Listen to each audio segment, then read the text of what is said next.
दोस्तों, एक तरफ ईरान की सड़कों पर भारत के समर्थन में हजारों लोग नारे लगा रहे हैं। भारत ईरान दोस्ती जिंदाबाद के पोस्टर लहरा रहे हैं, लेकिन उसी वक्त समंदर की लहरों में एक भारतीय जहाज पर ईरानी मिसाइल गिरती है और 3 मासूम भारतीय नाविकों की जान चली जाती है। ये कोई फिल्मी सीन नहीं, ये 2026 की हकीकत है। मार्च की शुरुआत में जब अमेरिका और इजरायल ने ईरान पर जोरदार हमले किए, जिसमें supreme leader Ayatollah Ali Khamenei की मौत हो गई, तब पूरी दुनिया हिल गई। ईरान ने बदले में इजरायल पर हाइपरसोनिक मिसाइलें दागीं, गल्फ के तेल टर्मिनलों को निशाना बनाया और समंदर में जहाजों पर हमले शुरू कर दिए। इसी बीच ओमान के तट के पास एमवी स्काईलाइट नाम का ओनायल टैंकर ईरानी मिसाइल का शिकार बना। इस जहाज पर 15 भारतीय क्रू मेंबर थे और हमले में कैप्टन आशीष कुमार और दलीप सिंह समेत 3 भारतीयों की मौत हो गई। एक और घायल हुआ। यह खबर आते ही भारत में सनसनी फैल गई। लोग पूछने लगे, हम ईरान के साथ दोस्ती निभा रहे थे, लेकिन वो हमारे नागरिकों को क्यों मार रहा है? क्या यह बदला है या युद्ध की बेवकूफी? अब असली ट्विस्ट सुनिए। भारत सरकार ने चुपके से एक ऐसा फैसला लिया जो ईरान को चौंका देने वाला था। इजरायल ने युद्ध शुरू होते ही भारत से इमरजेंसी मेडिकल सप्लाई मांगी। उन्हें पता था कि ईरानी हमलों में उनके हजारों नागरिक घायल होंगे और भारत की सस्ती जेनेरिक दवाइयां उनके लिए जान बचाने वाली साबित होंगी। भारत ने दोस्ती निभाई और बड़ी शिपमेंट भेज दी। दवाइयां, इंजेक्शन, मेडिकल किट्स से भरे कंटेनर इजरायल पहुंच गए, लेकिन ईरान की तरफ से कोई मदद की गुहार नहीं सुनी गई। क्यों? क्योंकि ईरान का रवैया भारत के प्रति पहले से ही ठंडा हो चुका था। ईरान में फंसे करीब 3000 भारतीयों को निकालने में तेहरान से कोई खास मदद नहीं मिल रही थी, जबकि सऊदी, यूएई जैसे देश हाथ बढ़ा रहे थे। ऊपर से ईरानी विदेश मंत्री ने पीएम मोदी के इजरायल दौरे की खुलकर आलोचना की। ईरान को लगता है कि भारत अब अमेरिका इजरायल के साथ ज्यादा झुक रहा है। और सबसे बड़ा झटका, चाबहार पोर्ट। दोस्तों, चाबहार पोर्ट भारत के लिए गोल्डन गेट है। 2024 में भारत और ईरान के बीच 10 साल का लॉन्ग टर्म कॉन्ट्रैक्ट हुआ था। भारत ने इस पर 1100 करोड़ से ज्यादा का निवेश किया। शाहिद बेहेश्ती टर्मिनल को ऑपरेट करने का कंट्रोल मिला। यह पोर्ट पाकिस्तान को बाईपास करके अफगानिस्तान और सेंट्रल एशिया तक पहुंचने का रास्ता देता है। लेकिन युद्ध की आग ने सब बदल दिया। इजरायल ने ईरान के कई ठिकानों पर बमबारी की, लेकिन चाबहार को छुआ तक नहीं। क्यों? क्योंकि इजरायल जानता है कि यह भारत का प्रोजेक्ट है और वो भारत के हितों का सम्मान करता है। यह असली दोस्ती है। वहीं ईरान के नए लीडरशिप, जहां पुराने नेता खत्म हो चुके हैं, अब चाबहार समझौते पर दोबारा विचार करने की बात कर रहे हैं। ईरानी डिप्लोमेट्स कह रहे हैं, जो युद्ध में हमारे साथ नहीं था उसके साथ पुराने समझौते नहीं निभाएंगे। मतलब साफ, भारत को चाबहार से हाथ धोना पड़ सकता है। क्या भारत अपनी कूटनीति से इसे बचा पाएगा, या ये गोल्डन गेट हमेशा के लिए बंद हो जाएगा? और अब समंदर की कहानी और भी खौफनाक हो गई है। स्ट्रेट ऑफ हॉर्मुज, जहां से दुनिया का 20% तेल गुजरता है, अब मौत का जाल बन चुका है। ईरान ने खुलेआम चेतावनी दी, कोई भी जहाज गुजरेगा तो टारगेट बनेगा। नतीजा, सैकड़ों जहाज अटक गए। भारत के 37 से 38 जहाज फंसे हैं, जिनमें 1100 से ज्यादा नाविक हैं। कुछ क्रूड ऑयल, एलपीजी, एलएनजी लेकर भारत आ रहे थे, लेकिन अब मझधार में लंगर डाले खड़े हैं। Indian national ship owners association ने सरकार को चिट्ठी लिखी, हमारी संपत्ति और जानें खतरे में हैं। मरीन ट्रैफिक मैप्स देखिए तो रोंगटे खड़े हो जाते हैं। हॉर्मुज के दोनों तरफ सैकड़ों जहाज चुपचाप खड़े, बीच का रास्ता सूना। ईरान ने एक टैंकर को गैर कानूनी क्रॉस का बहाना बनाकर मारा, लेकिन अब हर जहाज पर खतरा मंडरा रहा है। यहां तक कि पाकिस्तान के 3 बड़े टैंकर भी फंसे हैं। लाहौर, खैरपुर, कराची को रोक दिया गया। कोई वीआईपी नहीं बचा। भारत चुप नहीं बैठा। इंडियन नेवी ने ओमान और अदन की खाड़ी में अपने जंगी जहाज तैनात कर दिए। आईएनएस सूरत जैसे ताकतवर युद्धपोत बहरीन में खड़े हैं। ऑपरेशन संकल्प के तहत 5000 से ज्यादा नौसैनिक, 21 जंगी जहाज और सैकड़ों घंटे की निगरानी चल रही है। कैबिनेट कमेटी ऑन सिक्योरिटी ने नेवी और एयरफोर्स को हाई अलर्ट पर रखा है। जरूरत पड़ी तो रेस्क्यू ऑपरेशन या सी ब्रिज बनाया जाएगा।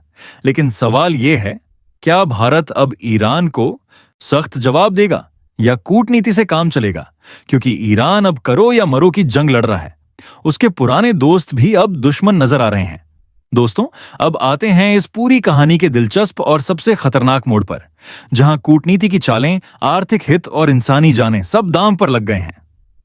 भाग 1 में हमने देखा कि कैसे ईरान के सुप्रीम लीडर की मौत के बाद युद्ध की आग फैली। भारतीय जहाज पर मिसाइल गिरी और 3 भारतीयों की जान चली गई। भारत ने इजरायल को मेडिकल सप्लाई भेजकर दोस्ती निभाई, लेकिन ईरान को चुप्पी साध ली।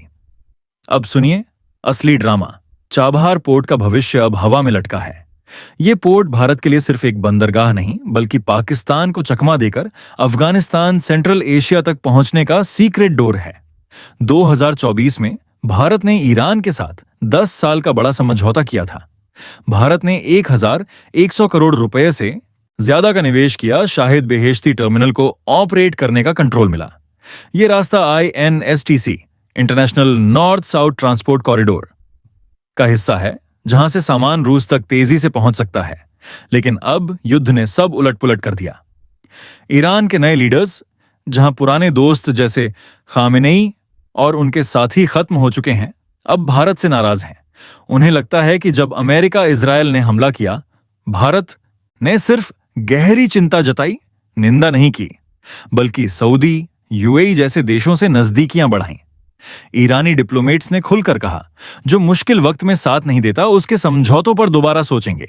मतलब साफ, चाबहार का 10 साल का कॉन्ट्रैक्ट खतरे में है। और सबसे बड़ा झटका आया 2026 के यूनियन बजट से। इस बार चाबहार के लिए एक भी पैसा नहीं रखा गया। पहले सालों में 100 से 400 करोड़ तक आते थे, लेकिन अब 0। क्यों? क्योंकि अमेरिका ने ईरान पर सख्त सैंक्शंस लगा दिए और भारत को सिर्फ अप्रैल 2026 तक की छूट दी। भारत ने अपना $120 मिलियन का कमिटमेंट पूरा कर लिया, लेकिन आगे का फंडिंग बंद। एक्सपर्ट्स कह रहे हैं भारत अब अमेरिका के दबाव में चाबहार से पीछे हट रहा है। ट्रंप की पॉलिसी ने भारत को मजबूर किया कि वो ईरान से दूरी बनाए। लेकिन क्या यह सही है? चाबहार खोने से भारत का INSTC सपना चकनाचूर हो सकता है। अफगानिस्तान में पहुंच कमजोर पड़ेगी और चीन पाकिस्तान का ग्वादर पोर्ट और मजबूत हो जाएगा। दूसरी तरफ इजरायल की दोस्ती देखिए। इजरायल ने ईरान के दर्जनों ठिकानों पर बम गिराए, लेकिन चाबहार को एक खरोच तक नहीं लगाई। क्यों? क्योंकि वो जानते हैं कि यह भारत का स्ट्रैटेजिक प्रोजेक्ट है। इजरायल भारत के हितों का सम्मान करता है, जबकि ईरान अब पाकिस्तान और चीन की तरफ ज्यादा झुक रहा है। ईरान ने भारत के इजरायल दौरे की आलोचना की, हमारे फंसे नागरिकों की मदद में कोताही बरती। नतीजा, भारत ने प्राथमिकता दी पहले इजरायल को दवाइयां, क्योंकि वो मुश्किल वक्त में हमारे साथ खड़ा रहता है। लेकिन ईरान की नाराजगी अब खतरनाक मोड़ ले रही है। तेहरान कह रहा है, युद्ध के बाद पुराने समझौते रिव्यू करेंगे। क्या चाबहार हमारे हाथ से फिसल जाएगा? क्या भारत नई कूटनीति से इसे बचा पाएगा, या फिर ये गोल्डन गेट बंद हो जाएगा और भारत को नया रास्ता ढूंढना पड़ेगा? अब बात करते हैं समंदर की उस आग की, जो अब भारत की अर्थव्यवस्था को झुलसा रही है। स्ट्रेट ऑफ हॉर्मुज, दुनिया का वो 20% तेल का गला, जहां से भारत का आधा से ज्यादा क्रूड ऑयल आता है। ईरान ने इसे वॉर जोन घोषित कर दिया। IRGC ने VHF रेडियो पर चेतावनी दी, कोई जहाज गुजरेगा तो हमला होगा। नतीजा, सैकड़ों टैंकर अटक गए। मरीन ट्रैफिक मैप्स पर देखिए तो दिल दहल जाता है। हॉर्मुज के दोनों तरफ जहाज लंगर डाले खड़े, बीच का रास्ता बिल्कुल खाली। भारत के 37 से 38 जहाज फंसे हैं, जिनमें 1100 से ज्यादा नाविक। कुछ क्रूड ऑयल, LPG, LNG लाद कर भारत आ रहे थे, लेकिन अब मौत के मुंह में। Indian national ship owners association INSA ने सरकार को चिट्ठी लिखी, हमारी 10,000 करोड़ की संपत्ति और जानें खतरे में। कुछ जहाजों पर मिसाइल गिर चुकी हैं। एक भारतीय जहाज के पास से मिसाइल गुजरी, बाल बाल बचे। यहां तक कि पाकिस्तान के टैंकर भी फंसे हैं, कोई स्पेशल ट्रीटमेंट नहीं। ईरान ने कहा, गैर कानूनी क्रॉस करने वाले को मारा, लेकिन अब हर जहाज संदिग्ध है। भारत की इंडियन नेवी सोई नहीं है। ऑपरेशन संकल्प के तहत गल्फ ऑफ ओमान और अदन की खाड़ी में हमारे जंगी जहाज तैनात हैं। INS सूरत जैसे पावरफुल डिस्ट्रॉयर बहरीन के पास खड़े हैं। फ्रिगेट और डिस्ट्रॉयर एंटी पायरेसी और मर्चेंट वेसल्स की सुरक्षा कर रहे हैं। नेवी ने 5,000 से ज्यादा नौसैनिक, 21 युद्धपोत और सैकड़ों घंटे की निगरानी की है। कैबिनेट कमेटी ऑन सिक्योरिटी ने हाई अलर्ट जारी किया, जरूरत पड़ी तो बड़े रेस्क्यू या सी ब्रिज बनाया जाएगा। भारतीय नाविकों के परिवार रो रहे हैं, क्योंकि 23,000 से ज्यादा भारतीय सीफेरर्स गल्फ में फंसे हैं। कुछ जहाजों पर हमले हो चुके, 2 भारतीय मारे गए। DG शिपिंग ने एडवाइजरी जारी की, ईरान जाने वाले क्रू मत भेजो। लेकिन सवाल यह है, अगर हॉर्मुज बंद रहा तो भारत का तेल क्या होगा? कीमतें आसमान छू रही हैं। एलपीजी राशनिंग की बात हो रही है। रूस से ज्यादा क्रूड खरीदना, एक्सपोर्ट रोकना, सब विकल्प टेबल पर हैं। दोस्तों, ये सिर्फ युद्ध नहीं, एक बड़ा खेल है जहां भारत को हर तरफ से दबाव है। एक तरफ पुराना दोस्त ईरान, जिससे चाबहार और तेल जुड़ा है। दूसरी तरफ इजराइल और अमेरिका, जो स्ट्रेटेजिक पार्टनर हैं। बीच में हमारे नागरिक, जहाज और अर्थव्यवस्था। क्या भारत अब ईरान को सख्त मैसेज देगा या कूटनीति से सब संभाल लेगा? क्या चाबहार बच पाएगा या हमेशा के लिए खो जाएगा? अगले भाग में हम देखेंगे फ्यूचर क्या हो सकता है। अगर युद्ध लंबा चला तो भारत पर क्या असर, ऑयल क्राइसिस, इकोनॉमिक हिट और पॉसिबल सॉल्यूशंस। दोस्तों, अब आते हैं इस पूरी सनसनीखेज कहानी के क्लाइमेक्स पर, जहां फैसले हो रहे हैं, जहां भविष्य तय हो रहा है और जहां भारत की कूटनीति की असली परीक्षा है।